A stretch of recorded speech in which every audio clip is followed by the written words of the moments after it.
Bonjour, je m'appelle Romain, j'ai 37 ans et j'ai cofondé Les Raffineurs en 2014 avec mon associé Julien Bergis. Comment on sélectionne nos produits? C'est une super question, on nous la pose souvent et on a mis du temps à trouver notre acronyme, mais ça y est, on l'a, c'est le STEK.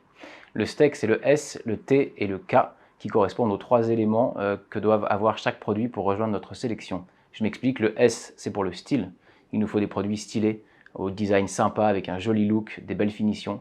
Ça va être de la belle maroquinerie, ça va être un jeu qu'on est fier de mettre dans son salon, ça va être des jolis flacons pour nos spiritueux. Le T, c'est pour le twist. C'est important que nos produits soient singuliers, vous surprennent, vous arrachent un petit sourire, un clin d'œil, une cheminée de table, un design suédois un peu original, des boîtes à musique avec des mélodies rigolotes de Game of Thrones ou de grand air de rock. Et enfin le kiff, c'est pour des produits qui soient et qui vous accompagnent dans des moments de plaisir. C'est essentiel pour nous, cette notion de plaisir.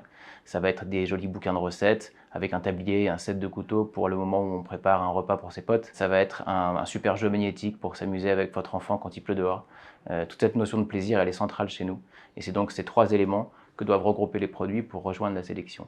S, T et K, le STEK. Les principales qualités pour bosser chez nous, c'est avant tout la curiosité, qui est un peu l'essence même de notre métier. On est curieux, on va chercher les produits, on les raffine. Et bien de la même façon, les gens qui bossent chez nous, on aime leur curiosité, on aime le fait qu'ils vont les chercher un peu plus loin, des développements, du second degré, des choses un peu plus derrière. C'est donc une qualité assez importante pour nous, au même titre que l'autonomie.